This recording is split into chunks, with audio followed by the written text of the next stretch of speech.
Holly is a 22-year-old senior at the University of Delaware and a complete idiot. We interviewed her a few years ago about her obsession with Santa Claus and have since learned that she still believes in leprechauns, even amidst the hundreds of hate comments she received on our YouTube page. Her family and friends were hopeful that she would recover throughout her time in college, but she seems even worse than she was when we originally met.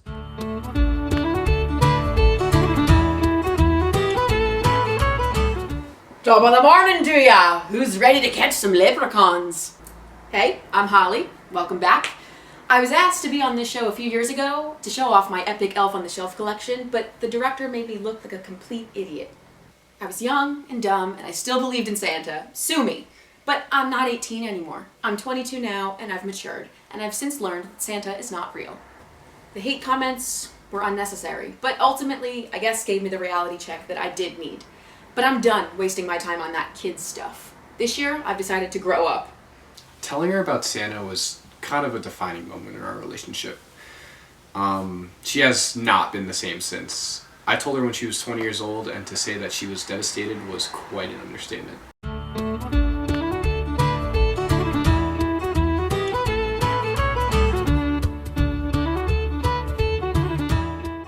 We thought this whole charade would end her mindless belief in mythical characters, but she sure is persistent.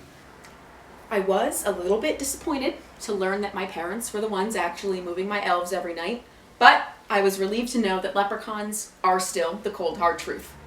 Every year I receive 5 gold coins from the leprechauns. My dad is so cheap, he wouldn't even lend me $1 if I asked. Back in my day, everything cost a nickel, blah, blah, blah. It's evidence. They're real. Every year I go to the bank and I ask them if I could withdraw 5 $1 coins for my daughter. They also ask if I want lollipops for my kids. And I say no. My adult is just fine. This year, I'm taking extra precautions to make sure that the leprechauns have nothing but the utmost experience at our house. Now that I don't have Santa Claus to worry about, I can give them my full, undivided attention. So, I've decided to create an intricate little path across our kitchen floor, so they know where to go in the middle of the night. We've been on STN since freshman year, so we saw Holly's first interview when it aired on Biweekly, and we didn't actually meet her in person until after the whole Santa Claus thing got broken to her. So we thought it gotten better since, but little did we know she still believes in leprechauns. I literally saw her the other day in the kitchen laying a trail of green sprinkles on the kitchen floor.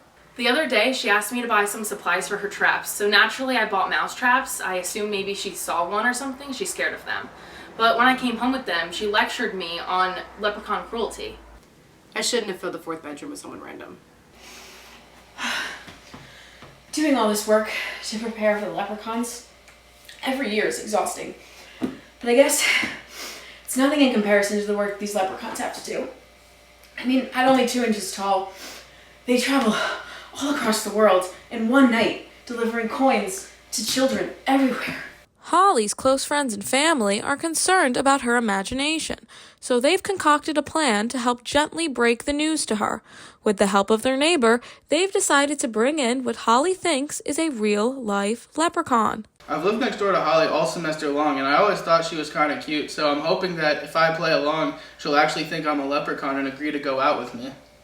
I've been told that there is a special St. Patrick's Day surprise headed my way this afternoon, and I simply cannot wait. This is my last chance to save Holly. Her brother is quickly rising to the top as my favorite child, and I will be devastated if I can't salvage our relationship because of these damn leprechauns. If this doesn't work, I'm moving out. Anyone seen me pot of gold? Oh, dear God. You look like a lucky little lassie now, don't ya? Have you been a good girl this year or a naughty one? Oh, I've been good. I've been so good. I can't believe you're here. This is the best day ever. Mr. Leprechaun, don't you have something to tell Holly? Something about what all you and your friends are doing this time of year, really? Ah, of course. The leprechauns and I are taking a trip to the end of the rainbow later tonight. Would you like to join us? I think we're gonna get lucky. Well, don't just stand there. Come on, away we go!